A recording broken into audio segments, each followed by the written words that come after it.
Thank you very much and welcome back. Please do remember that the phone lines are open. Kirk and I would be happy to hear from you, your points of view, any comments that you have. Please do call us. We'd love to hear from you. Kirk, we were talking about different high-ranking ministers, and I would always like to clarify that I've read a lot of attacks on you, and if people fail to realize that it is not just this government that you have been criticizing, in fact, or complimenting. In fact, it goes all the way back, and quite recently I saw that you asking even for Mr. Arawi to resign. You're asking these high members of parliament who is saying supposed to be representative of the people's views and are not being held accountable. I wanted to ask you, it's just a thought. Sure. If a judge behaves badly or there's misconduct or allegations, they go before the Judicial and Legal Service Commission. That's like a tribunal. They sit before them. They look at the alleged misconduct, see if there's any truth to them, and they're disciplined. Do you think if we were to introduce something into the Constitution, say for example, that there's some sort of tribunal that, as long as there's an allegation, because allegations could also be just old talk. Yeah. As long as an independent tribunal that people can bring their case forward, they could be questioned, and if it is found to be true, that they either have, under the Constitution, the highest law of the land, they must then resign, and if it is criminal conduct, be reported to the DPP. Is that something you think would work, or you think it's... No, I think it would help, but there's also something called honour, and we refer to parliamentarians as honourable, which again, I think is a farce so far in Trinidad and Tobago. So let's look at some examples. Let's look at what has happened with the Life Sport Programme. Yes. I'm amazed, I'm absolutely stunned that that Anil Roberts is still our Minister of Sport, with all the everything that has happened with the Life Sport Programme. Forget the video. The Life Sport Programme, that is absolute insanity. It should actually be stopped right now, not one more cent until the audit is complete and we're sure that everything is in place. I saw that the Prime Minister the other day said that the Life Sport Programme has not been funding criminals. Why then did you move it from the Ministry of Sport to the Ministry of National Security? Let's look at the Attorney General. The Director of Public Prosecutions has instructed that a criminal investigation be launched into a matter that the Attorney General conducted an inquiry and found no wrongdoing. And he's still the Attorney General. Now, we can go as far back as the poor advice given with the state of emergency and so on, as to to speak to the incompetence of the Attorney General. So, again, like I said, it comes back to this thing called honour. People should... Subhash Ramkilawan did the right thing. And I met him, from visiting the Parliament and so on. I've always admired him. And I hope that he comes through this and is able to serve the public again once he's not found to have been culpable with anything that was done. But what Subhash Ramkilawan did was the honourable thing, which is what the Prime Minister should do with respect to the Attorney General and the Minister of Sport. You see, but by not doing the right thing, allowing it to be perpetuated, for example, when, again, going back to Jack Warner, with all of these allegations, this mountain of evidence of wrongdoing, these findings by the Court of Arbitration for Sport and so on, and keeping him there, we send the message... Let me just finish this thought, Makila. The message that we send is that there is justice, there's no objective justice. And I was going to ask you about that, because you talk about, a lot of times I've read, lack of objective justice, right. And I would really like to talk about that as well, for us to come to that. Sure, objective justice meaning that the law applies to all equally without fear or favor. That clearly does not happen, does not exist here in Trinidad and Tobago. You have justice being very swiftly dispensed at one level, and I'll go right to the heart of it. You look at the 26 or 28 or how many ever police shootings, police killings to date. Now, whether all, some, or none were justified, the fact is that is justice being swiftly dispensed. And then you have Anil Roberts, and Anand Ramlogan, and Jack Warner, and Steve Ferguson and Ishwa Galbaran Singh, and numerous others. And we must say, and Calder Hart. And Calder Hart, of course. And numerous. Whilst we have to say that nobody has been found guilty of anything, is what you're saying that by their mere position of being parliamentary representatives, they should do the honourable thing and resign. The question is, if they do not do that, it then falls upon ultimately, just as it says in the Constitution, for the Prime Minister to do something about it. If the Prime Minister, as you have indicated, herself says, I'm not going to do anything about it, it is my decision, and if I choose not to, I choose not to. Where does that leave us, Kirk? It leaves us to go to the streets. It leaves us to occupy public spaces consistently and persistently. That is where it leaves us. That is what we can do, and we can do within the confines of the law. Fixing TNT has never advocated doing anything outside of the confines of the law. We don't believe in breaking the law to attempt to achieve law and order. There are many things, and again, that occupation of public spaces by citizens. I tell the unions, for example, I tell them, I prefer to have 20 people in the streets for 200 consecutive days than to have 200,000 people in the streets for 20 days. It's just, we just have to be consistent. We have to be consistent, we have to be persistent. And that's why fixing TNT without, a lot of people always ask, who paying for fixing TNT? If people only know, it doesn't take money to run. It doesn't take money. It doesn't take a lot of money to run fixing TNT. And just for the record, 99.9% of whatever has to be spent, I pay for it. I pay for it out of my pocket. We had a little group. And that will be... Youth Empowered Society. As young people, and we were, in university, and they were different. We didn't have any money, but you are right, it's getting together, feeling it, wanting to actually stand up for something. Mm-hmm. And it comes back to, if, like you were saying, people don't want, the politicians, the legislators don't want to change the Constitution, maybe that may be the only thing that we can do. Well, let's say this. Let's understand this.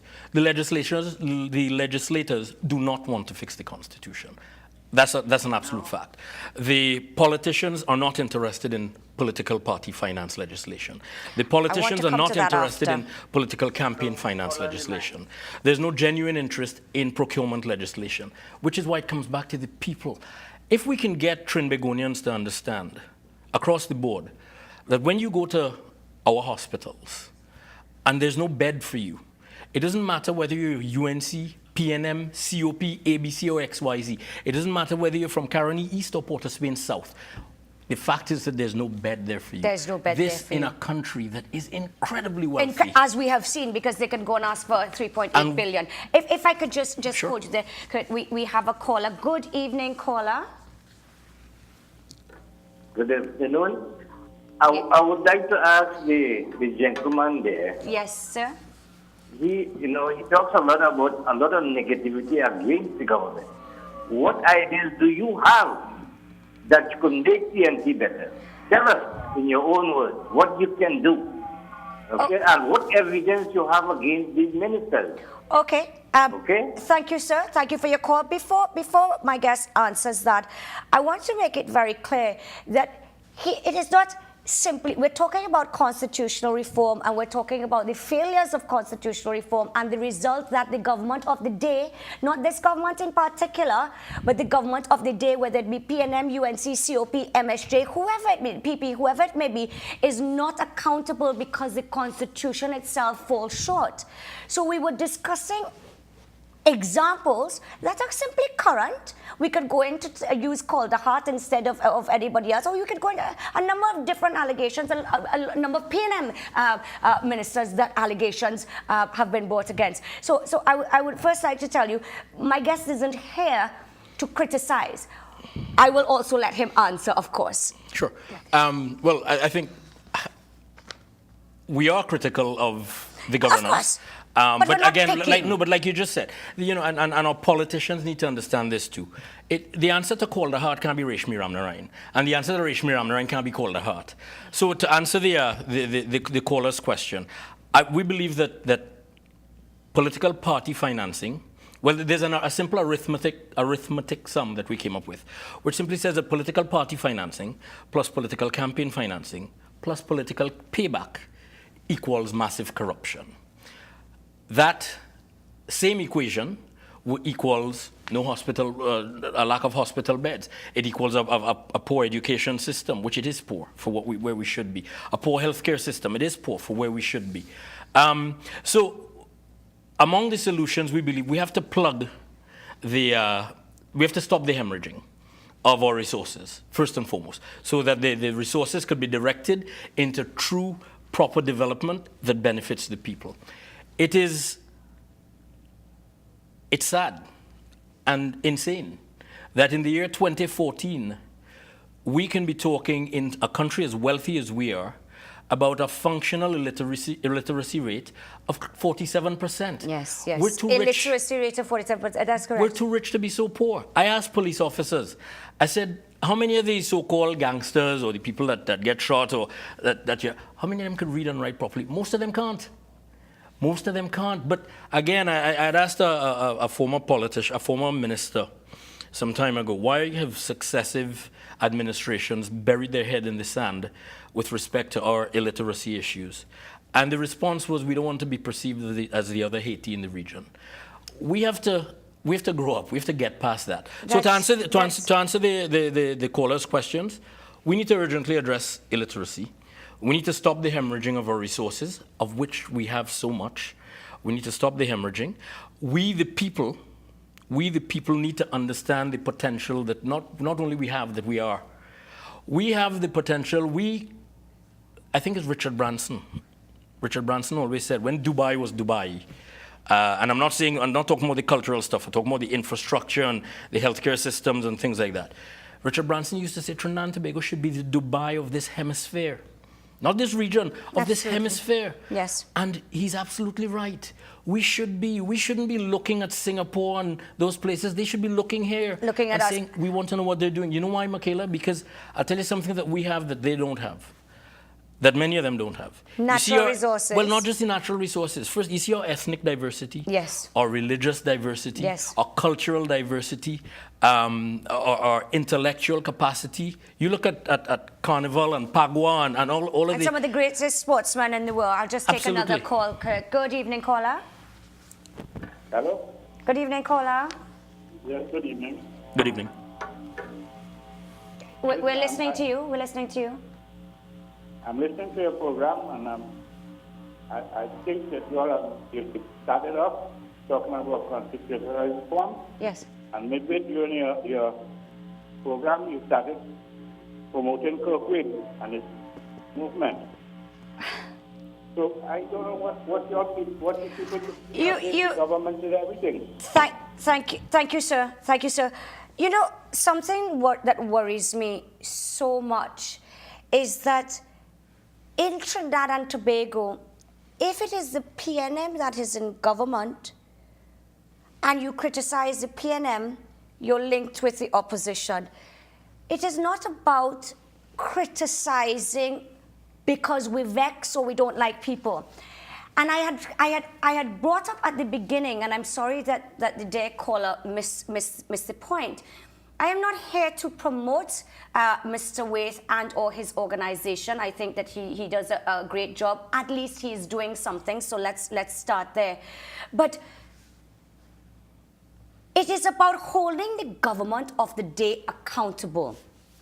Accountable not just for corruption, not just because people don't have beds, not just because they can come, holding them accountable when you have an issue in your constituency that your parliamentary representative can bring it to the parliament, we can discuss the issue, that issues can be raised, and that is constitutional reform. If you have a problem, members of parliament need, and I continuously say, it doesn't matter what party they're from.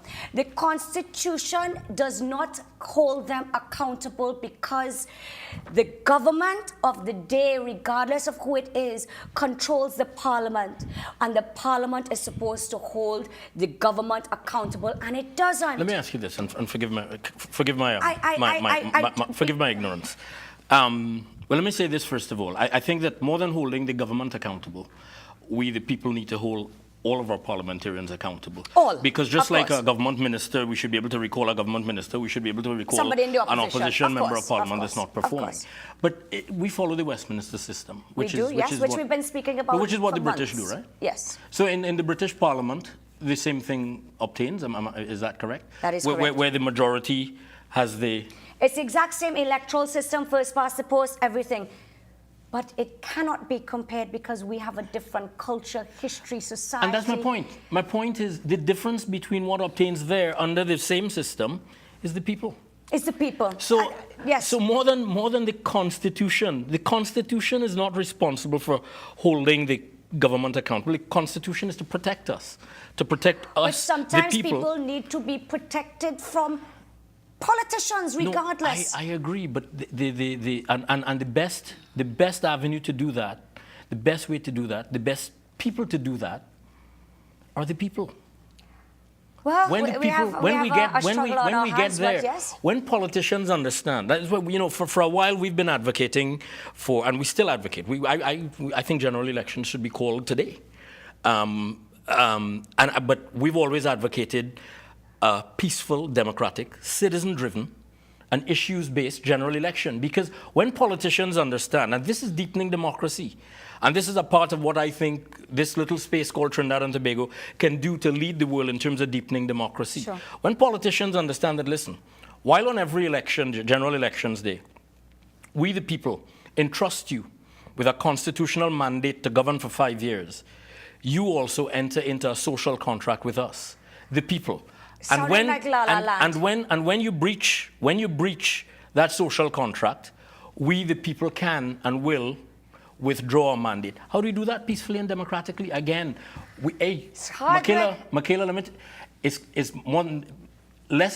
consistent work. It's consistent Not necessarily work. hard work. It's consistent work. It's consistent and work. occupying public spaces, we're a big advocate of that. My friend, we Sure. have a call.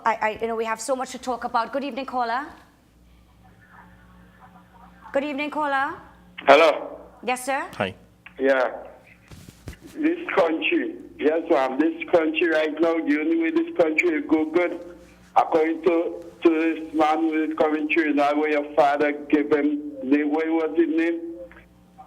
What was the man name that your father gave him the change in name? Sorry, sir. I'm not sure. Yeah.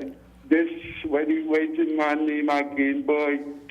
Anyway, the only way here will get good is if the poor Indian and the poor Negro get sick together as one. That's the only way this country will get better. Thank you, sir, for your wonderful contribution. And I want to reiterate that, and I'm not a spokesperson for Fixing TNT. Fixing TNT is an NGO, actually non-governmental and non-political. It is what you can probably call a pressure group.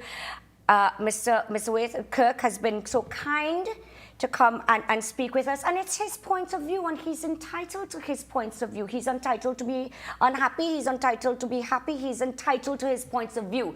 And just as our caller before, his view is the poorer African people and the poorer Indian people, they who, I must say, form the majority of people in our beloved country, come together and speak out when they're unhappy. And that is what all politicians and senior politicians, people historically have said. It is what we call people power.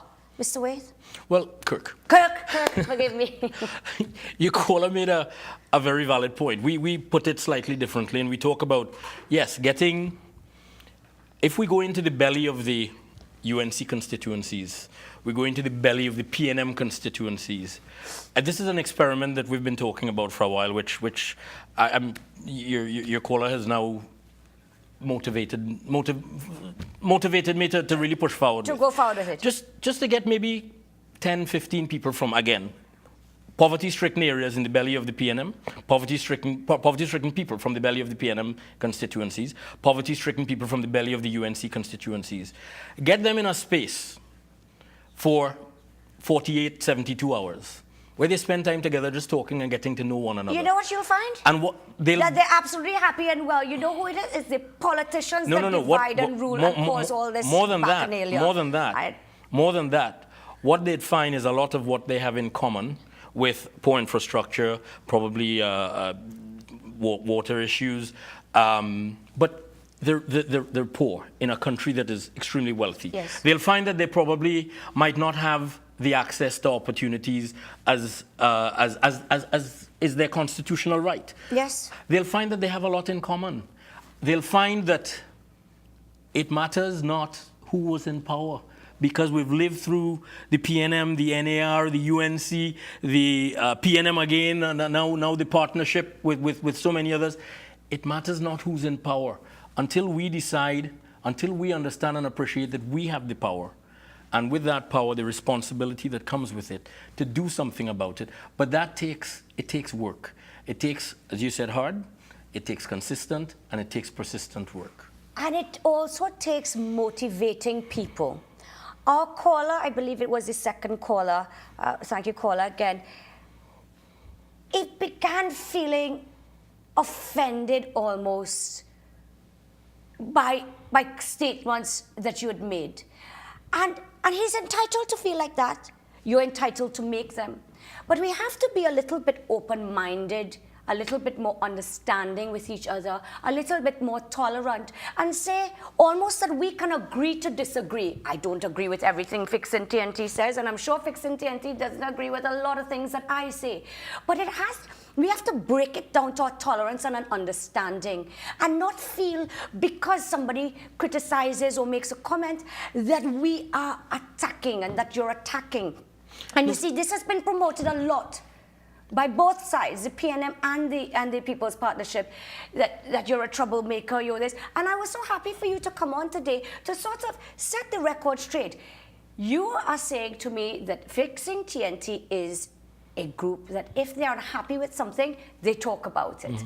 And of course, it's a new group. And many times when we're happy with something, we talk about it. You talk about it as well. But let me say this as well. First of all, I want to thank those that have called in so far. Yes, thank you so much, yes. And going back to your caller who took exception to some of what we're saying. Yes. First of all, I thank the caller for taking the time to call to express a point of view. And to look at our program. Exactly. Thank you. And as well, Trinbagonians, in my respectful view, have earned the right to be cynical. They've earned the right not to trust. I have a responsibility to earn his trust. And I intend to continue to work towards doing that.